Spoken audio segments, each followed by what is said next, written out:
Y como todos los miércoles, aquí están Ramón Alberto Garza y Salvador Borrego para nuestra mesa de análisis. Ramón Alberto, muy buenas noches, gusto en saludarte. Muy buenas noches al auditorio. Gracias por estar con nosotros, querido doctor Salvador Borrego. Buenas noches, un gusto como siempre estar aquí. Bienvenidos, pues comenzamos, entremos en materia.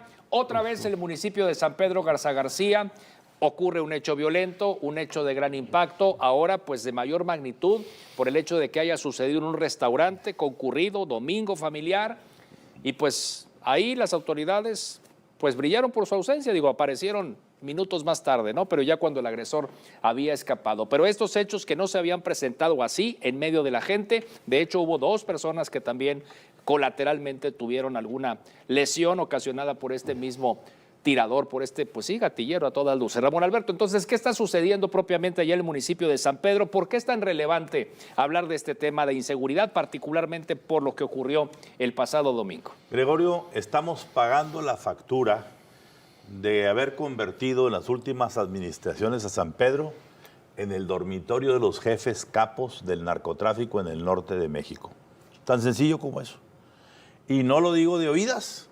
Vaya, hace unos días el candidato alcalde de San Pedro Garza García por el PAN, el que va a ser Mauricio Fernández Garza Sada, pues volvió a decir públicamente en esa entrevista que va a volver a integrar un grupo rudo, como el que hizo en su última administración, ese famoso grupo rudo que lo que hacían era pagarle 5 millones de pesos mensuales, que lo recogía un hijo de don Alfonso Martínez Domínguez, que terminó en la cárcel cuando se hizo toda la investigación. Y bueno, fue una situación muy lamentable porque de una u otra manera eso no es combatir el narcotráfico, eso no es combatir la inseguridad, eso es crear una paz narca en la que yo te dejo que operes tranquilo en los antros, ahí en los bañitos y en todo, pero aquí nada más no me secuestres, no mates, no, todo eso no mata ni nada hasta que matan.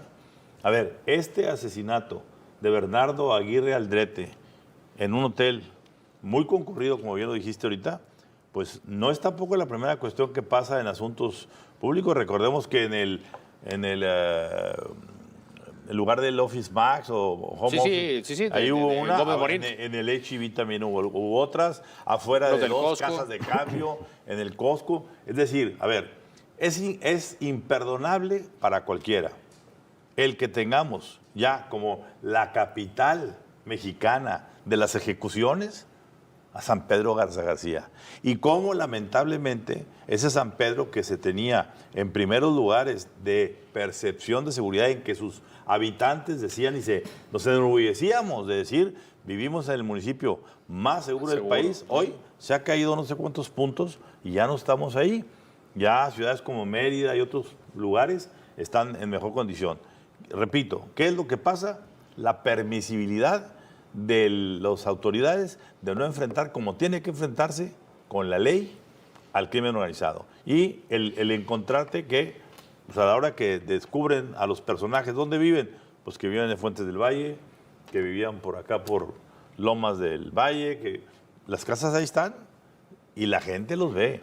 Yo tenía un amigo que tenía una gente que lo veía todos los días llegando con sus grandes carros deportivos de colorido, color amarillo, color naranja, y cuando agarraron al Nito y al otro, pues vivían en los rascacielos ahí que están enfrente de la zona, de San Agustín, y etcétera. Entonces, señores, no nos hagamos tarugos. Estamos cosechando lo que sembramos. Y si la nueva administración que venga, sea Mauricio, sea Lorenia, sea Vivian, lo que sea, no enfrenta la realidad de las cosas y nos volvemos a ir por el camino de crear, ¿sí?, grupos rudos. El grupo rudo no hizo nada. El grupo rudo era una recolección de fondos entre el llamado grupo de los 10. 500,000 cada quien ponían, ya eran 5 millones al mes. ¿Dónde fueron a parar ese dinero? Y fue tan abierto, repito, que el hijo de un exgobernador terminó injustamente yendo a la cárcel porque fue testimoniado de que recogían dinero para pagarle a los narcos. Salvador, tu expresión y tu opinión de lo que pasó el pasado domingo. Al menos como posibilidad hay algo muy grave que se asoma en este asunto porque, a ver, los que mandaron matar a este hombre no podemos pensar que sean aficionados, ¿sí? Saben exactamente las cosas. Y asesinar a una persona ahí, ¿sí?, adquiere una connotación que se va o nos lleva pues a los linderos de la política, porque eso ahí en el restaurante con la gente, ¿sí?, lo que nos habla no es solamente de un asesinato, sino de un acto terrorista, ¿sí?, porque genera ese terror, ¿sí?, porque ahora resulta que si estamos en un restaurante en San Pedro donde estábamos muy tranquilos. Claro, si ya pasó ahí puede pasar en cualquier lado, ¿verdad? Cuando íbamos, sí, porque yo todavía voy de vez en cuando porque todavía no piden visa, sí, cuando ya pidan visa pues ya no iré, pero todavía voy de vez en cuando a San Pedro y estabas tranquilo ahí. Bueno, ahora esa tranquilidad se pierde, eso es el terror. Y el problema aquí es que si la palabra terror llega a oídos de los Estados Unidos, entonces hay una reacción. Yo quisiera pensar que ha sido, como muchas veces, esto producto de la idiotez. Hay otra palabra más adecuada y más sabrosa, más sonora, ¿sí?, que normalmente le regatean mucho su rol fundamental, central, pues, en la historia, ¿sí? Pero ojalá que sea eso. Pero si no es así, entonces estamos hablando de algo realmente grave, de algo realmente serio, porque que nosotros nos acreditemos como un país donde campea el terrorismo le abre la puerta, de acuerdo a sus leyes, a Estados Unidos para hacer con nosotros lo que les dé la gana. Ahora, yo te digo una cosa, yo sí creo, lo que dice el doctor, de que esto habría que analizarlo para ver si alguien no se beneficia políticamente de la intranquilidad y que digan, ¿quién podrá salvarnos? ¿Las mujeres candidatas o los hombres candidatos? Con miras al próximo proceso electoral. Ahora, que esto que se anticipa a una elección, el 2024, y lo que hemos ya platicado aquí, la violencia a políticos o con tintes políticos, pues esto podría llegar a ser un ejemplo. Claro. A ver, de cuando aquí comentamos la semana pasada los asuntos de los asesinatos del cuñado y del sobrino de Ricardo Monreal y de David Monreal. En Zacatecas. En Zacatecas, pues después se ejecutaron al estilo del hotel aquí en San Pedro, en algún lugar allá, a un presunto operador financiero de alguno de los Monreal. Entonces, a ver, esto se está saliendo, como dicen en la parte hidrológica, se está saliendo de madre. ¿Por qué? Porque ya esto está llegando a eso que dice el doctor, a sembrar terror y a querer imponer la política con las balas. Claro. Vamos al siguiente tema que pues tiene que ver con el fallecimiento, la triste partida de Carlos Ursúa, exsecretario de Hacienda, el primer secretario de Hacienda que tuvo el presidente López Obrador, con quien tuvo evidentes diferencias, quien después hizo revelaciones y que de hecho las publicaba en diarios de circulación nacional con comentarios editoriales, y alguien que pues tenía una postura muy clara, antagónica a la 4T. Y bueno, pues ahí el fallecimiento de Carlos Ursúa, que pues nos sacude al país, que el propio presidente de la República hizo algún comentario, pero pues también tú hacías en Código Magenta, Ramón Alberto, te leí esta mañana y te escuché. Muertes oportunas. ¿Por qué muertes oportunas? A ver, curiosamente en Morena, en la 4T, está ocurriendo que todos los que son legítima o ilegítimamente, ¿sí?, operadores del dinero, del cash y las cosas de Morena, resultan o ejecutados o misteriosamente muertos. Recordamos el caso de Carmona, aquí en San Pedro ejecutado, pues estamos diciendo, imagínate, una barbería de San Pedro, un restaurante de San Pedro, y vivía en San Pedro el señor, y ahí se juntaba con el ahora gobernador de Tamaulipas, y se juntaba con Erasmo González, el presidente de la Comisión de Presupuestos, se juntaba con Mario Delgado, presidente nacional de Morena. Ese personaje lo desaparecieron, lo quitaron del mapa, ¿por qué? Sabía demasiado. Viene Daniel Flores, aquel que se cayó en Veracruz, era el operador financiero del señor Adán Augusto López. Y 30,000 millones de contratos de Dos Bocas. Se fue. Bueno, ahora pasa esta muerte lamentable de un personaje que tuvo la dignidad, por lo menos, de decirle, antes de un año de haber sido secretario de Hacienda, no había cumplido un año, en julio, entró en diciembre, y en julio dijo, no estoy aquí. ¿Por qué? Porque me piden que haga cosas que no voy a hacer. Pero, a ver, yo no desataría ninguna especulación en el caso de Ursúa si no fuera por una cosa, que nos muestren la autopsia. ¿Por qué no practicar una autopsia? En cualquier lugar, en cualquier que pase un accidente... ¿Lo incineraron? ¿Lo incineraron? No sabemos, simplemente no se practicó la autopsia. Yo si fuera para quitar la especulación... Claro. Porque dicen, se cayó de la escalera, tuvo una contusión, quizá le dio un infarto, y esa contusión después dejó un charco de sangre. A ver, todo es posible. Y puede ser lo más normal que le haya dado un infarto, porque tuviera un soplo por ahí, lo que sea. O incluso lo más probable. Es lo más probable. Pero, que se le haga la autopsia para que la autoridad diga, murió de un infarto, y ese infarto... ¿Y qué tal si dieron algún tecito por ahí? Que alguien quiso emular a Putin con con el último opositor que se lo llevaron de encuentro. A ver, no nos olvidemos, el señor Ursúa había estado sacando reportes muy importantes. Revelaciones. ¿Qué decía?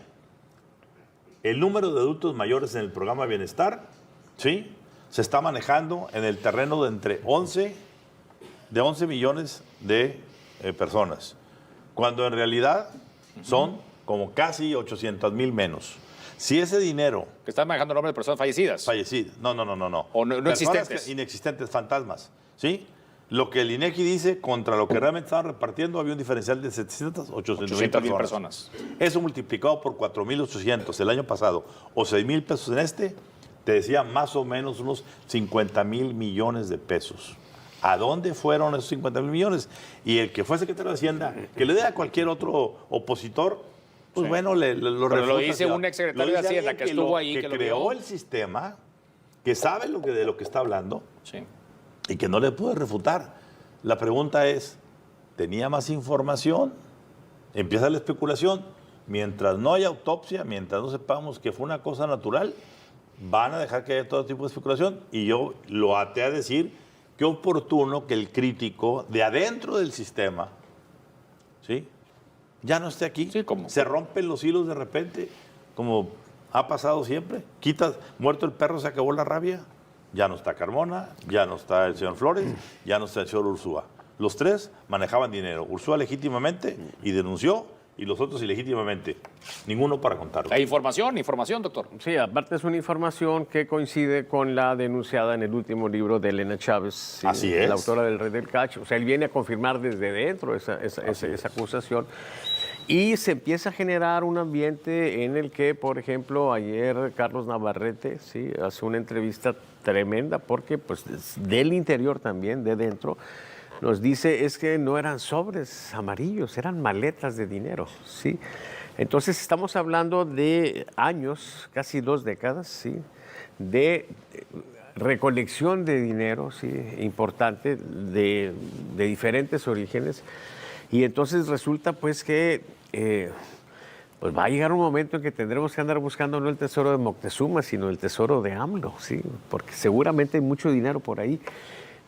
Y este tipo de cosas, por supuesto, que vienen pues a ir confirmando, y se está generando una situación que, por supuesto, desemboca en el ariete ese que está golpeando las puertas del castillo de la pureza de López Obrador, que es pues lo que lleva millones de repeticiones, que es el hashtag narcopresidente. Ese es el gran problema político. Es lo que más le está calando hoy al presidente. Por supuesto, porque ese es un tema que va a estar ahí hasta después de que muera. O sea, va a ser muy difícil que se salga de eso. Entonces, 200 millones. Ahí tenemos un problema muy fuerte, ¿sí? Y entonces, bueno, ojalá que se despejen las dudas, pero la verdad es que en un contexto de suspicacias como este, aun si se hiciera un estudio por una universidad o un centro médico extranjero, habrá una... Quedará la duda. No, y la duda va a quedar porque si le hace caso a la Fiscalía de la Ciudad de México, pues es Morena. Y a la Fiscalía General de la República, pues es Morena. Claro. Entonces, ¿a quién se lo das? A una universidad. Pues. Pero despéjenlas. Yo lo que haría sería, vámonos, que digan, señores, fue un infarto fulminante y se acabó. Se me hace que ya no lo hicieron. Ya no lo hicieron. Corte comercial y enseguida regresamos. Está el caso Lozoya, está también la situación de Arturo Saldívar, exministro de la Suprema Corte, relacionado a propósito, ¿no? Sí. Con el caso Lozoya y algunas de las láminas del doctor Salvador Borrego. Lo que se puede. Lo que nos deje. Regresamos. Lo que nos deje. Regresamos. No aquí.